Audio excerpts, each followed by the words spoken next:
Chers téléspectateurs, bienvenue à ce débat consacré au décryptage du discours du président du Conseil national de transition, Dr Haroun Kabadi.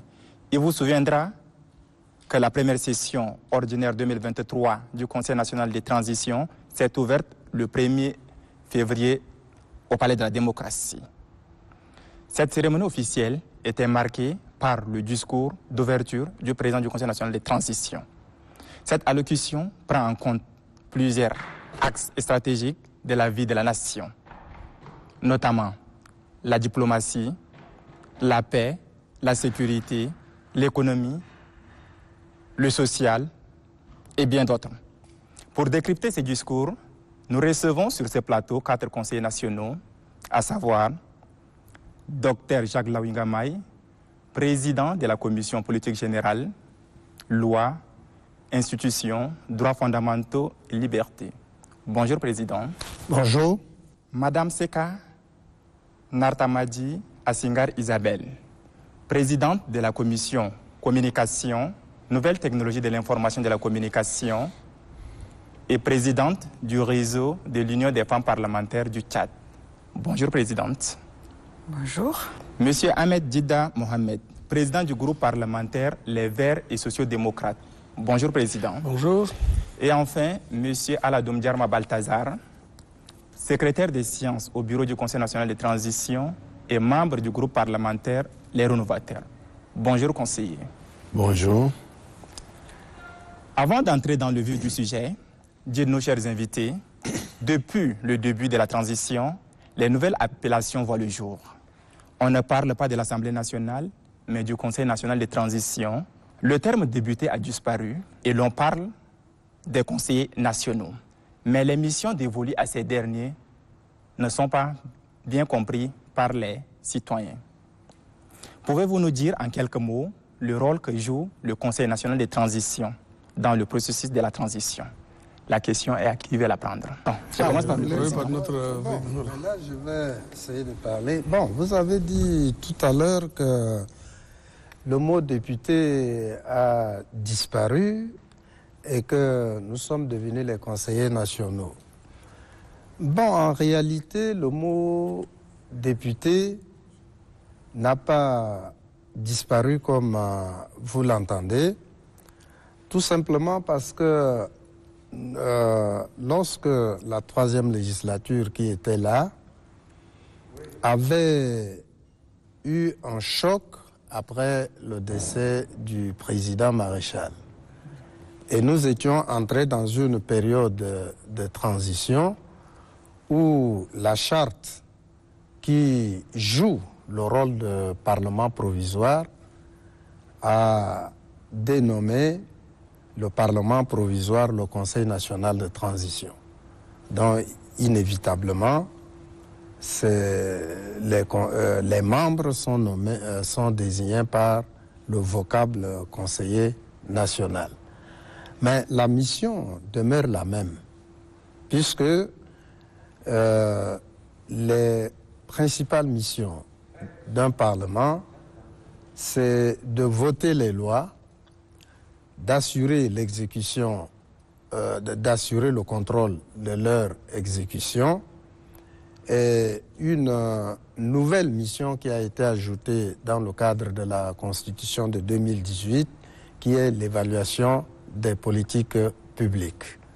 Donc, cette mission n'a pas changé, puisque le Conseil national de transition qui est là joue le rôle de Parlement transitoire.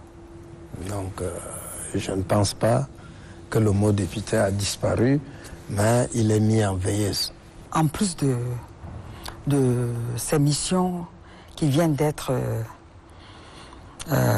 soulevées par le conseiller Dr Jacques, ce Parlement provisoire qu'est le Conseil national de transition descend également à la base, à l'écoute des populations des différentes provinces du Tchad dans le but de faire remonter leurs préoccupations à un niveau, de remonter leurs préoccupations, d'être même le porte-parole de leurs observations de tout ce qu'ils vivent pour que l'exécutif prenne en compte.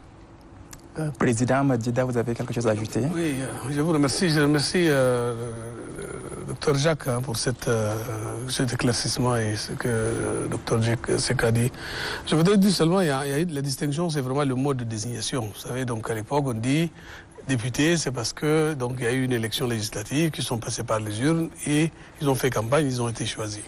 Mais vous savez, à situation exceptionnelle, il y a aussi donc des mesures et des institutions exceptionnelles. Nous sommes en période de transition, donc tout doit être refait ou pour un bon départ, un nouveau départ, pour le retour à l'ordre institutionnel. Donc les élections ne peuvent pas s'organiser de cette manière-là. Donc il fallait maintenant que le gouvernement ou l'État tchadien puisse avoir un organe législatif qui permet non seulement de voter des lois, mais contrôler l'action gouvernementale. Et du coup, donc, il y a eu une désignation. Et cette désignation n'a pas été fortuite, puisqu'elle a été basée sur vraiment les différentes forces vives du pays. Toutes les forces vives du pays représentées à travers donc, les corporations ont été représentées. Donc c'est une situation exceptionnelle au Tchad, certes, mais tout ce qui représente les artistes, les chefferies traditionnelles, les partis politiques, les associations, les syndicats, les femmes, les jeunes, etc. Donc tout ce qui représente la composante du peuple tchadien a été représenté. Bien évidemment, le plus important, c'est vraiment le rôle, comme il a dit, ça n'a pas changé. Et c'est pourquoi il est indispensable donc de expliquer à nos compatriotes que vraiment donc, les conseillers nationaux sont à leur écoute. Le conseiller Djida vient presque vider le débat, mais il faut comprendre aussi que, en fait, le vocable député n'a pas disparu puisque les mêmes missions du député sont en train d'être exercées par le conseiller national. Sinon, ça est les conseillers nationaux que nous sommes. Simplement, la nuance aujourd'hui, pourquoi les conseillers nationaux ne portent pas le titre de député? Parce que les députés ont été élus et à l'époque, la loi faisait ressortir que ne pouvaient être élus que les militants des partis politiques, alors que le Conseil national de transition aujourd'hui est composé de l'ensemble de toutes les corporations, il y en a au moins une quinzaine. Alors, est-ce que après donc cette phase de transition, les lois seront faites de sorte que les autres corporations pourront intervenir? Est-ce que c'est les mêmes lois? Mais sinon, il n'y a pas mieux à dire ce que les autres ont dit. Merci. Okay. Et selon vous, quels sont les prérogatives des conseils nationaux?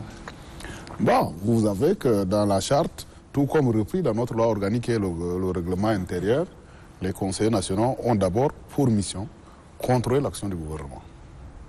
Deuxièmement, appuyer les institutions de la République en matière de la mise en œuvre donc, de la politique du gouvernement, sinon aussi de la volonté. Aujourd'hui, nous parlons des résolutions du DENIS, du dialogue national souverain, de sorte que nous arrivons à la refondation, c'est à la volonté des Tchadiens réunis donc, au dialogue national d'un Tchad nouveau, dynamique, qui vit en paix. Et voilà.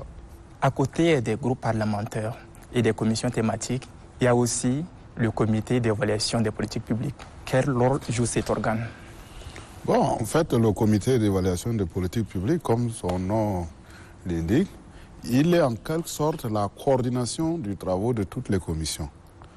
Vous voyez, c'est à partir de ce comité qu'on essaye de donner ensuite des avis par rapport aux travaux qui se font dans les commissions. Aujourd'hui, on peut même dire qu'il y a une unité de mise en œuvre des travaux de commission au sein de ce Conseil national de transition. Vous savez que toute société qui décide d'atteindre un objectif s'organise. Et donc, dans l'organisation, on a donc des classifications. Nous savons qu'une organisation a pour but final la mise en œuvre, sinon l'application d'une discipline. Nous avons les commissions techniques, comme l'a dit la conseillère. C'est en quelque sorte les labos dans lesquels on produit les rapports à l'attention de tout le monde sur un sujet bien donné, qui est propre donc à ces commissions-là. Mais les groupes parlementaires sont donc en fait les outils de cadrage pour l'application de la discipline. 197 personnes sans être coordonnées par en fait des groupes, ça va être très difficile. Alors que l'objectif du Conseil national de transition, c'est accompagner la transition. Mais on n'accompagne pas la transition dans la dispersion des idées. Donc, ils ont un rôle qui complète le travail que font les commissions et le comité d'évaluation de politique publique, c'est la coordination sinon le tunnel de sortie de la volonté des idées de tous les conseillers nationaux. Docteur Jacques Lawingamay, vous avez quelque chose à ajouter par rapport à ce que vos collègues viennent de dire? Oui, je ne sais pas si j'ai quelque chose à dire, mais peut-être que je voudrais dire tout simplement qu'au-delà des commissions, au-delà de commissions d'évaluation, si on classe ces outils de travail en moyens d'information et moyens d'investigation, le comité d'évaluation des politiques publiques fait partie des moyens d'investigation du Parlement. Et à côté de cela, il y a la commission d'enquête parlementaire qui est une commission spéciale qu'on pourrait mettre aussi en place pour approfondir une question donnée. Et il y a les commissions ad hoc qui sont des commissions ponctuelles qu'on met souvent en place pour étudier des sujets qui sont aussi ponctuels, comme on le dit. Comme on attend maintenant la nouvelle constitution qui va arriver pour qu'on vote la procédure d'aller au référendum, c'est la commission spéciale qui va étudier, puisque ce n'est pas les commissions permanentes qu'on venait d'expliquer. Donc, globalement, les commissions, si on peut caricaturer, les autres structures, telles que le bureau, telles que le groupe parlementaire, tels que le secrétariat administratif qui nous accompagne, c'est la carrosserie. Mais les commissions permanentes sont vraiment les moteurs. Parce que sans commission permanente, il sera difficile au Conseil national de transition de fonctionner.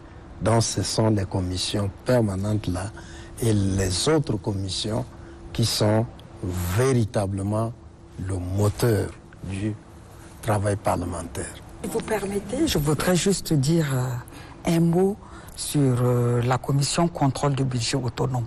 C'est très important. Oui. Et je trouve que, comme son nom l'indique, ils assurent le contrôle de notre budget.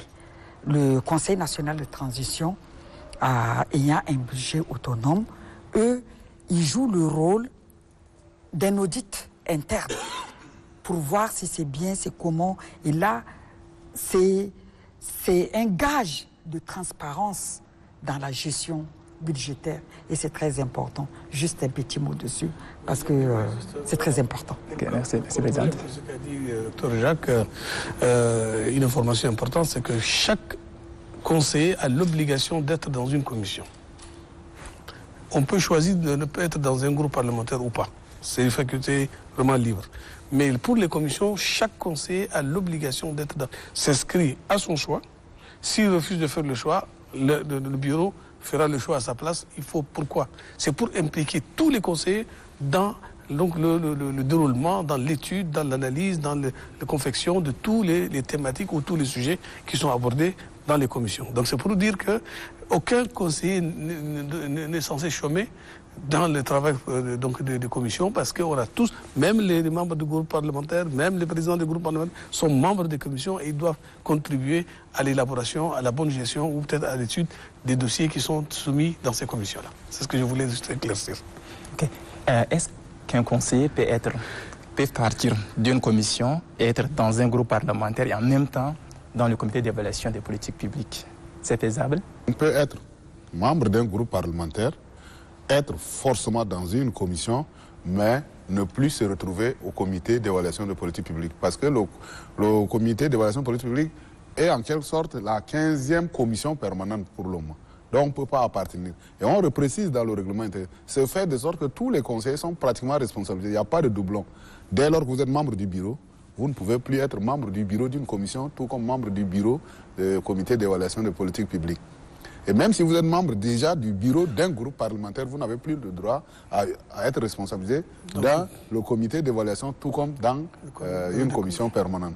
En tout cas, le partage là-bas, il est bon. Okay, merci, Président. Venons-en au discours d'ouverture du président du Conseil national de transition.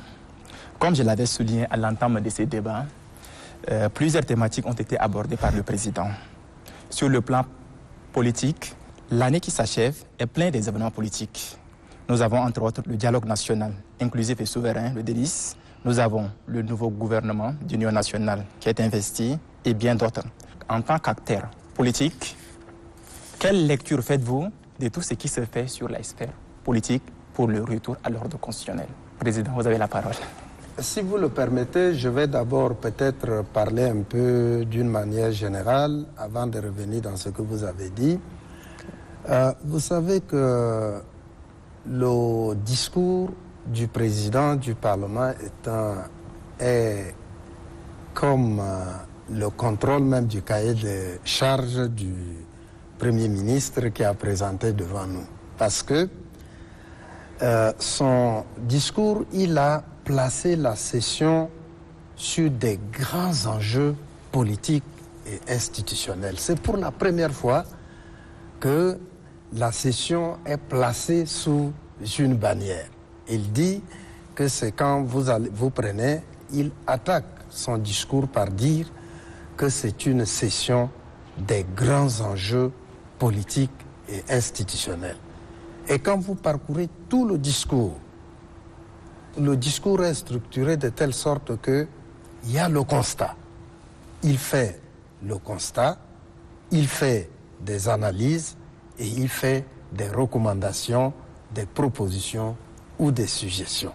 Tout au long du discours, si vous prenez et que vous le regardez. Donc, partant de là, lorsque vous prenez sur le plan politique, il a d'abord constaté le bon déroulement de Denis qui a abouti aux résolutions et recommandations. Et il s'était félicité du fait que ça s'est déroulé dans les bonnes conditions et que la mise en œuvre a commencé. Et quand il a dit qu'on a mis en place les organes qui doivent déjà mettre en œuvre les résolutions et les recommandations. Et il a parlé du Haut Comité de pilotage, il a parlé de comité technique, il a parlé de CONOREC, il a parlé du comité ad hoc qui est chargé d'élaborer la nouvelle constitution. Donc quand vous prenez le discours, vous voyez vraiment un bilan. Il a fait le constat, il s'est félicité, il analyse et il fait le bilan. Ça veut dire que c'est un discours contrôleur. Présidente, vous avez quelque chose à ajouter? Oui, justement, les éléments du discours prouvent déjà que nous sommes entrés en plein pied dans la refondation du Tchad. Parce que tout à l'heure, mon collègue Jacques disait que c'est pour la première fois. Ça veut dire que la conscience s'est accentuée, c'est plus aiguisée et chacun, toutes les institutions doivent être vraiment à ce niveau de conscientisation élevé. Faire un bilan, proposer des solutions, l'esquisse des solutions, je pense que c'est très réfléchi et ça veut dire que nous devons suivre cette voie. Et ce n'est pas seulement les institutions. Chacun de nous, en tant que Tchadiens et Tchadiennes, nous devons suivre cette voie. Avoir ce degré de conscientisation pour refonder le Tchad dans l'unité et dans la paix. Il a dit beaucoup de choses. Les différentes thématiques qu'il a abordées. Si nous prenons d'abord ce qui concerne le Denis, l'accent est mis sur le Denis parce que les résolutions de Denis sont pertinentes, parce que les résolutions de Denis sont celles qui pourraient amener le peuple tchadien à se donner la main, à faire la paix pour construire ensemble le développement du pays. C'est ça qui est important. Et à partir de ces résolutions, chacun doit donner le meilleur de lui-même. Et c'est ça le son de cloche qui vient d'être donné par le président du CNT. Président Ahmed Djida, votre attention dans l'allocution du président lors de la cérémonie d'ouverture. Bon, parlant de l'aspect politique. Oui, d'abord je fais mienne des remarques et les analyses qui viennent d'être présentées par Dr Jacques et la présidente. Je voulais dire également que ce discours, d'abord, il se présente comme un tableau de bord.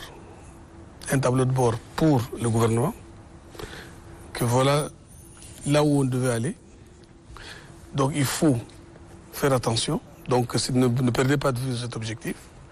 Ensuite, voilà les erreurs ou les différents événements malheureux que nous avons traversés, donc il faut éviter qu'elles se reproduisent et faire en sorte de corriger.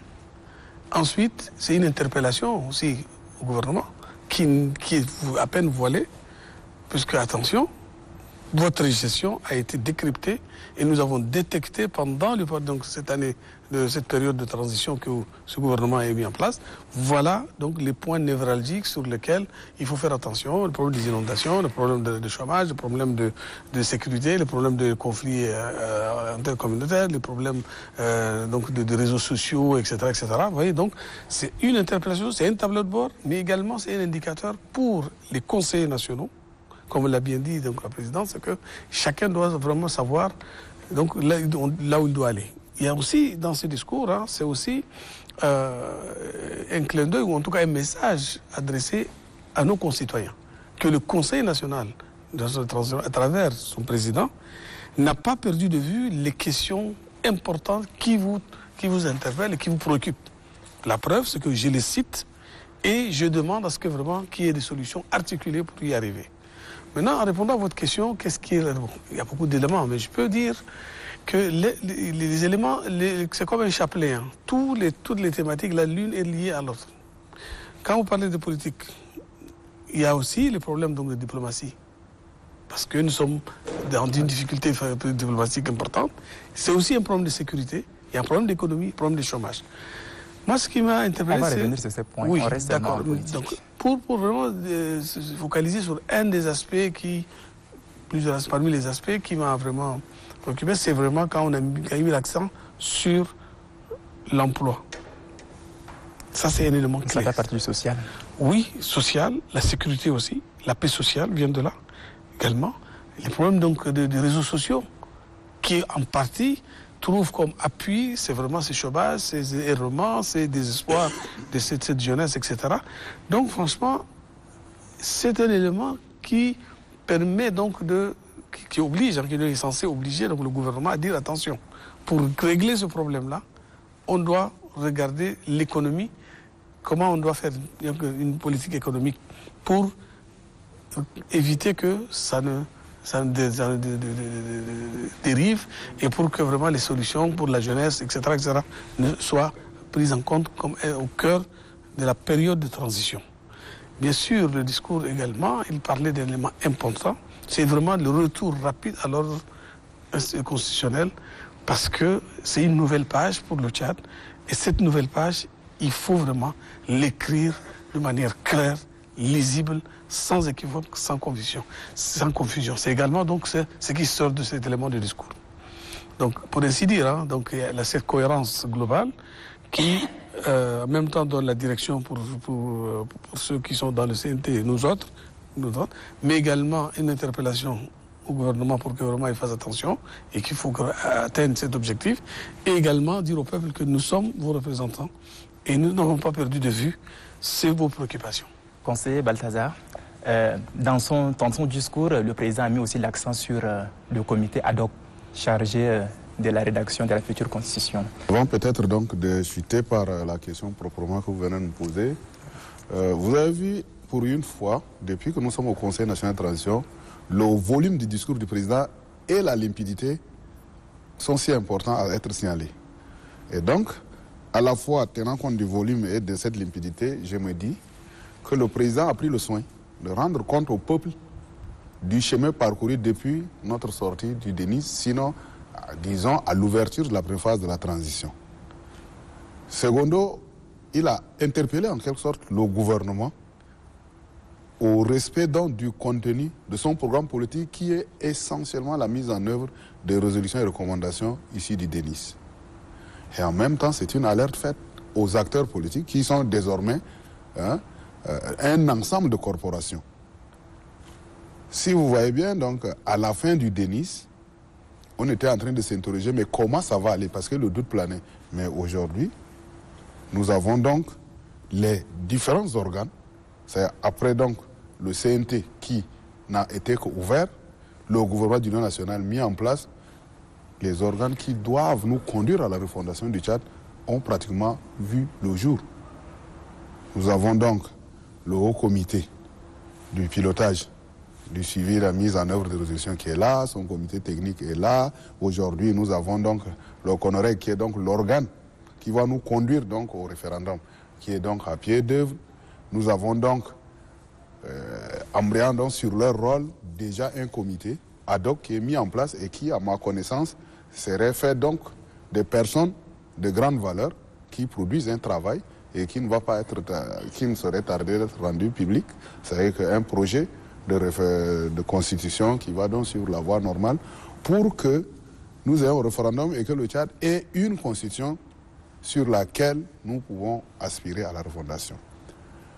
S'il faut donc revenir un peu dans les grands traits donc, du discours du président, parce que les autres font partie naturellement des thématiques qu'on va aborder, je ne vais pas les aborder, mais au point politique, nous pouvons dire que c'est une avancée, mais le président insiste sur le fait qu'on ne doit pas lâcher donc l'accélérateur, parce qu'il faut tenir compte de 24 mois. Les Tchadiens réunis ont donné un mandat à ceux qui doivent animer la vie politique de les sortir donc de l'ornière dans les 24 mois. Et le président insiste sur ça. Je vous remercie.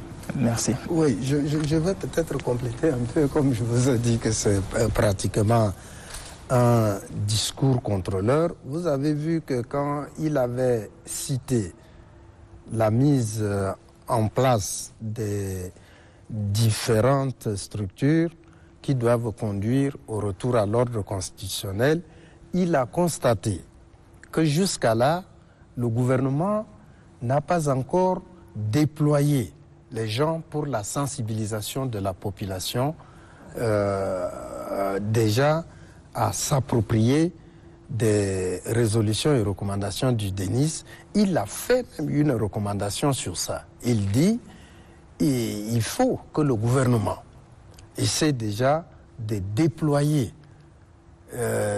ces différents démembrements sur le terrain pour sensibiliser la population, la société civile, les ONG et accompagnés par les partis politiques pour essayer de dire à la population de s'approprier des résolutions et recommandations du DENIS pour faciliter déjà la mise en œuvre de tout ce qui va suivre.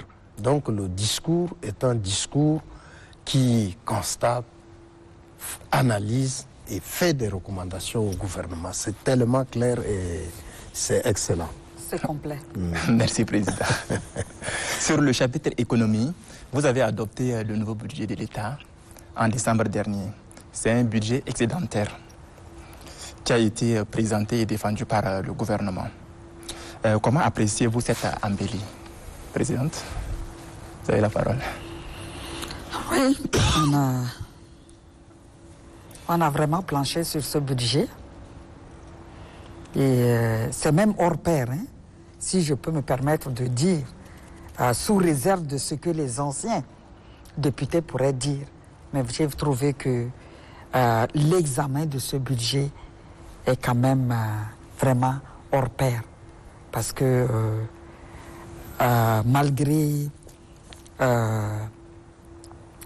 le temps réduit, vraiment les gens, les conseillers ont vraiment examiné et ils se sont investis.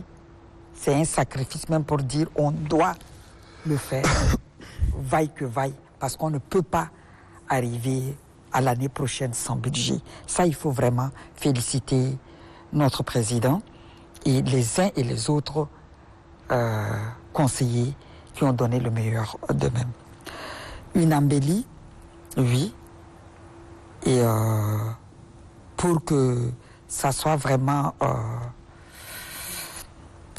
exécutoire, les prévisions qui ont été faites, etc., demandent également l'apport de ceux qui sont dans les services producteurs de recettes. Nous voyons que le budget, parce que c'est la transition, il faut gérer. Il y a beaucoup, la mise en œuvre des résolutions de Denis demande effectivement des moyens. Des gens peuvent dire, mais ils vont sortir cet argent d'où? Comment ils ont mis? C'est comme si c'est de l'argent qui doit aller dans l'air. Non, c'est pour financer des grandes actions de mise en œuvre des résolutions qui pourraient nous amener vers la sortie de la transition tant souhaitée par le peuple. Merci, Présidente. Conseiller Djeddah. Oui. Comment appréciez-vous le budget qui a été voté à la fin de l'année 2022?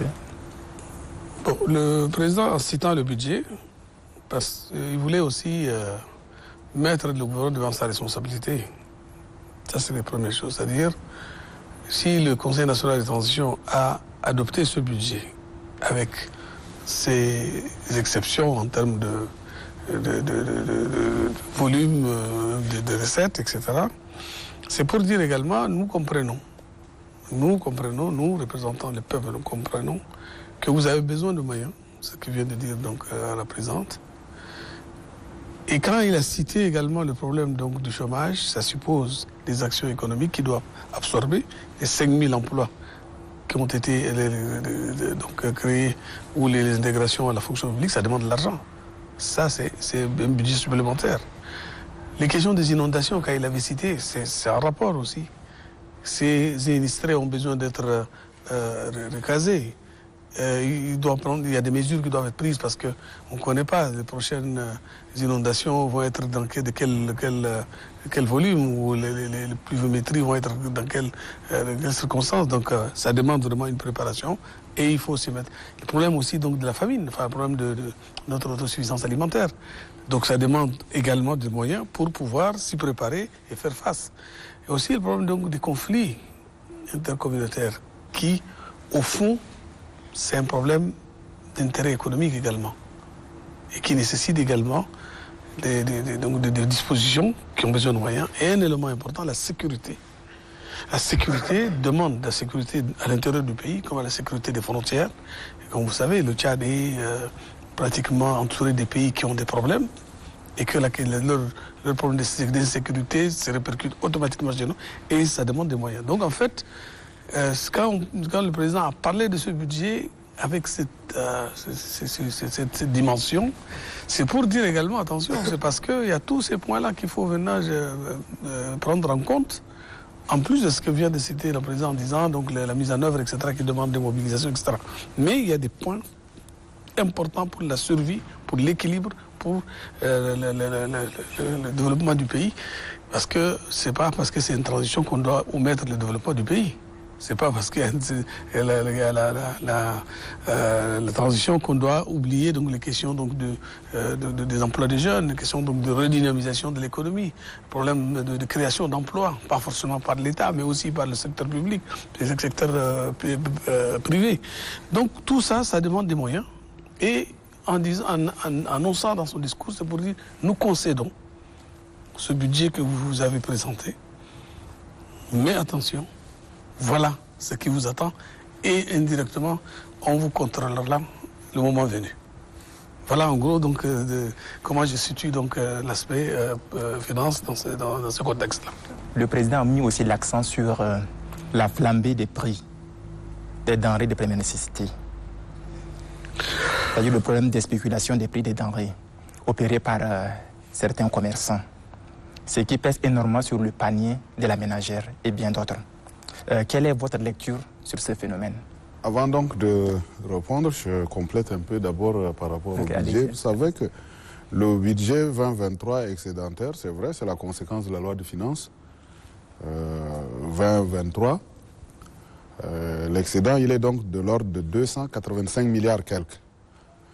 En commission, puisque je fais partie de la commission qui a travaillé, les auteurs donc de cette loi de finances, à commencer par leur premier responsable, le ministre, tout comme les directeurs généraux de services, ont expliqué pourquoi il y a cet excédent cette année. Premièrement, parce qu'il y a eu hausse du prix du baril au niveau international. Secondo, c'est le suivi et la centralisation des recettes. Parce que par le passé, je donne un exemple, le Code général des impôts permet à un inspecteur, parce que c'est fait en fourchette, vous prenez une entreprise de catégorie E, le commerçant ou bien l'entreprise peut payer 10 000 francs, le plus bas échelle, tout comme payer 150 000. Ça permettait à l'inspecteur de s'entendre, prendre sa part et aider l'autre au détriment de l'État. Maintenant, on a plafonné, c'est des trucs uniques. Ça veut dire qu'il y a un tel montant. Et tout ce suivi, tout ce contrôle opéré a fait de sorte qu'il y a eu hausse des recettes. Maintenant, nous nous sommes interrogés. Si nous avons besoin de 1500 quelques milliards, mais qu'est-ce qu'on fait avec les 285 milliards qui sont excédentaires?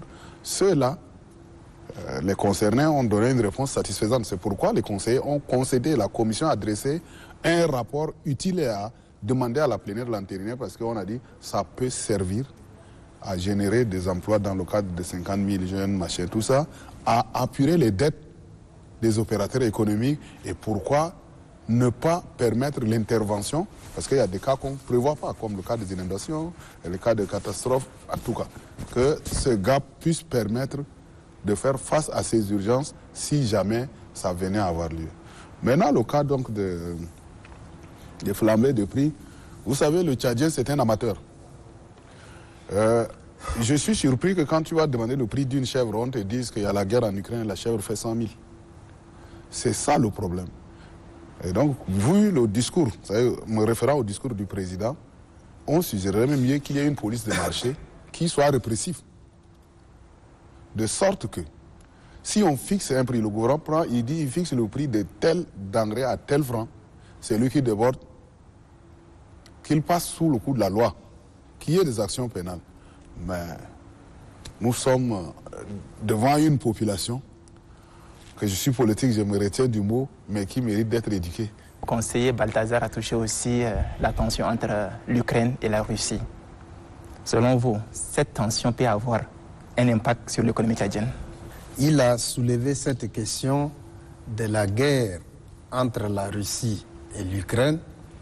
Il a soulevé les questions de l'emploi. Il a soulevé toutes ces questions pour des flambées de prix, tout cela, il a soulevé pour faire des propositions effectivement au gouvernement de diversifier l'économie à travers cette embellie-là.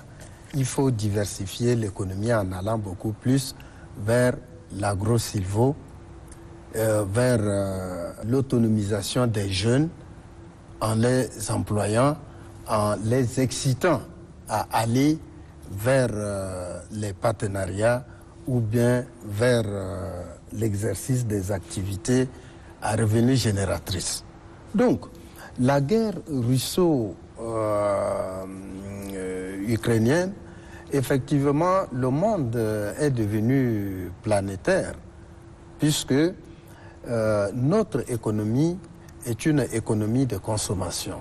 Ce n'est pas une économie de production. Donc, un problème arrivé tout simplement dans quelques coins du monde que ce soit, a des répercussions au niveau du Tchad pour la simple raison que nous importons tout. Vous prenez le cas par exemple de l'Allemagne en ce qui concerne le gaz.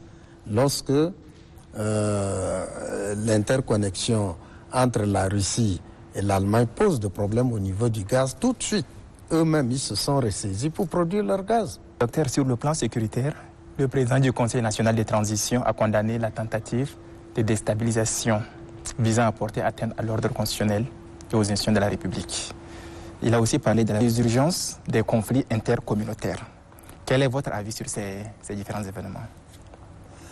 Voilà, vous avez soulevé plusieurs questions à la fois, mais en ce qui concerne la tentative de coup d'État, c'est le gouvernement qui nous a informés, puisque nous, on n'a pas de services spéciaux pour aller au-delà de ce que nous avons écouté, puisque le gouvernement a informé, et selon les propres termes même du président du CNT, que le gouvernement a informé le CNT d'une tentative du coup d'État.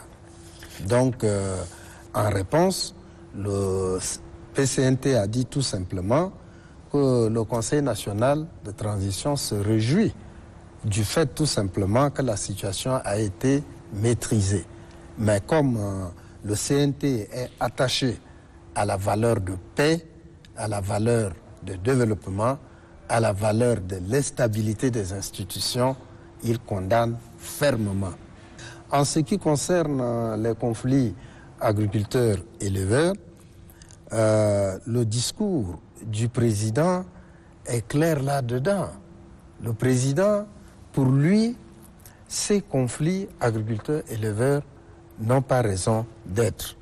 Donc il a recommandé au gouvernement, compte tenu de la mise en œuvre des résolutions du DENIS, il faut que le gouvernement prenne des dispositions pour rétablir le vivre ensemble. Abordant le volet social, le président a mis l'accent sur la question de l'électricité, d'inondation, de l'emploi des jeunes. Qu'en pensez-vous? Merci beaucoup. Je voudrais dire que le discours du président du CNT me plonge dans un livre écrit par le secrétaire général des Nations Unies de l'époque Kofi Annan, intitulé « Paix, sécurité et développement ». Je retrouve tous les aspects ici. Et que dit le livre? J'ai retrouvé toutes les réponses, du moins les solutions proposées ici. Il n'y a pas de paix sans développement. Il n'y a pas de développement sans la paix. Et il n'y a pas de sécurité sans le développement. C'est là le grand problème. C'est ça le grand problème. On ne peut pas dissocier ces trois vocables. Il y a une interrelation telle qu'il faut les prendre dans leur globalité pour pouvoir avancer.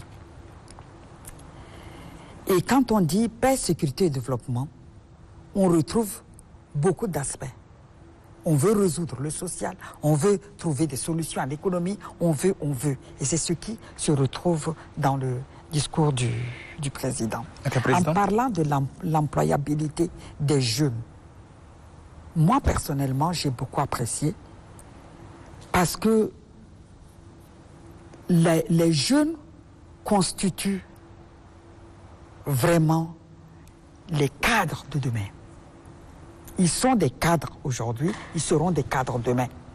Il y a une génération qui est en train de sortir, mais que le président mette l'accent, c'est une interpellation à la préparation de la relève de demain. C'est très important. Et l'employabilité des jeunes, c'est également une des solutions à la, comme on appelle, à la crise économique également. Je voudrais ajouter également, quand le président a parlé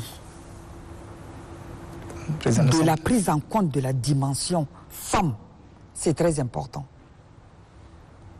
Le pourcentage est très élevé. Et si on ne prend pas en compte cette catégorie dans le développement, cette catégorie dans la réalisation, la construction et le maintien de la paix, il y aurait problème. Donc toutes ces interpellations, moi je m'en réjouis d'abord en tant que femme, je m'en réjouis également en tant que présidente du réseau de l'Union des femmes parlementaires. Pour clôturer ce débat, nous abordons la diplomatie parlementaire. En tant que conseillers nationaux, que comptez-vous faire pour que cette diplomatie soit agissante comme le veut le président? Je commence par... Équilibré. Allez-y, conseiller. Vous savez, donc, la diplomatie parlementaire et le fait que le président l'évoque dans son discours, c'est pour dire que le CNT, non seulement il va aider le gouvernement et les autorités de transition dans le contrôle de l'action gouvernementale et dans la votation des lois, mais également à travers donc, la diplomatie parlementaire pour aider le Tchad, parce que le Tchad est dans une posture très difficile vis-à-vis de l'Union africaine, vis-à-vis de certaines organisations.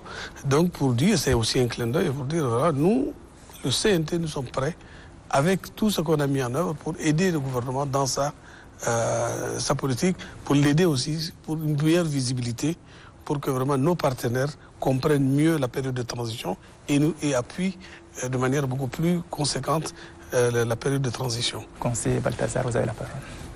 Merci. J'annexe simplement à la très belle chute du conseiller Ahmed pour dire que malgré la situation difficile dans laquelle le Tchad est entré depuis le 20 avril 2021, le Conseil national siège dans toutes les anciennes unités des unions parlementaires, les réseaux parlementaires, les groupes d'amitié. Et j'informe en tant que membre du bureau aussi que malgré la conjoncture financière difficile, aujourd'hui, le Tchad participe à toutes les rencontres internationales simplement parce qu'il s'est apuré de toutes ses dettes dans les participations de ces unions-là.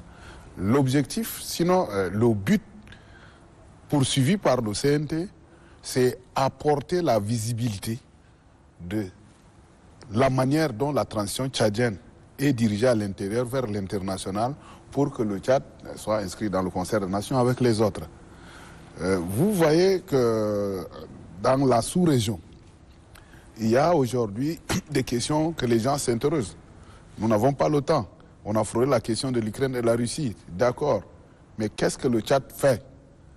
C'est là la question. Et en réponse, nous savons que le Conseil national de transition apporte toujours le message d'encouragement, le message d'effort des autorités tchadiennes vers les autres unions. Et en retour, nous recevons le soutien. Et aujourd'hui, nous avons échappé à beaucoup de choses.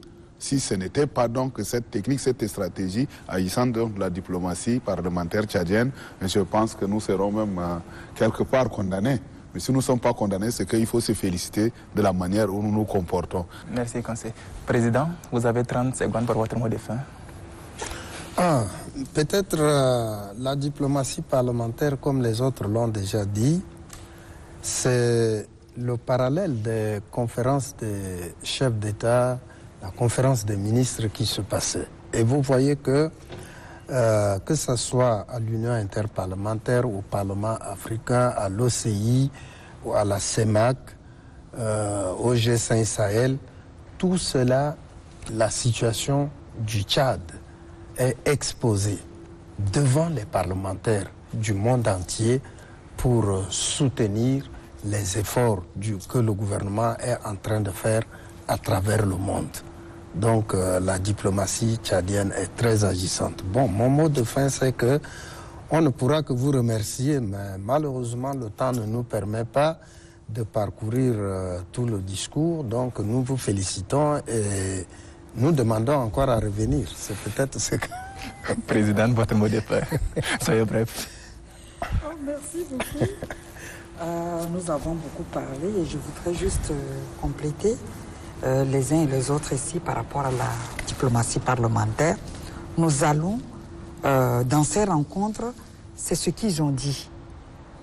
C'est un plaidoyer de haut niveau et c'est une manière aussi d'assurer la visibilité des actions, des efforts faits à l'intérieur. Donc on exporte ces modèles vers l'extérieur. Et en même temps, on tire aussi, parce que c'est un rendez-vous du donner et du recevoir, on tire aussi les bonnes pratiques des autres qu'on exploite également pour grandir et renforcer les capacités des conseillers et conseillères nationaux. Donc c'est une bonne chose et je souhaiterais que ces genres de discussions, de tables rondes soient plus vraiment se multiplient avec la collaboration des confrères et consoeurs journalistes pour pouvoir assurer la visibilité des actions au niveau du Parlement et même au niveau de ce qui se fait dans le pays dans le cadre de la transition. Merci, Présidente. Chers téléspectateurs, nous voici arrivés au terme de ces débats. Je vous rappelle que nous avons décrypté le discours d'ouverture de la première session ordinaire 2023 du Conseil national des transitions. Nous avons reçu comme invité Dr Jacques Lawinga-Maye, président de la Commission politique générale, loi, institutions, droits fondamentaux et libertés. Merci, Président. Merci beaucoup. Nous avons aussi reçu Madame Seka Nartamadi Asingar Isabelle, présidente de la Commission communication, nouvelles technologies de l'information et de la communication et présidente des réseaux de l'Union des femmes parlementaires du Tchad. Merci, Présidente.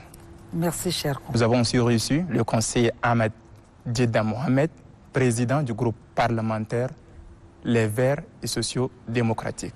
Merci, Président. Merci à vous. Enfin, nous avons le conseiller Aladoum Diarma Balthazar. Il est le secrétaire des séances au bureau du Conseil national de transition et membre du groupe parlementaire Les Rénovateurs. Merci, Président. Merci pour l'opportunité que vous avez offerte. De l'avis de tous, c'est un discours qui prend en compte toutes les préoccupations de la population. Il est aussi apprécié à sa juste valeur par les uns et les autres. Merci aux invités et à vous, chers téléspectateurs, de nous avoir suivis. Restez toujours de nôtres, car le programme continue sur la chaîne nationale. Merci et à la prochaine pour un autre numéro.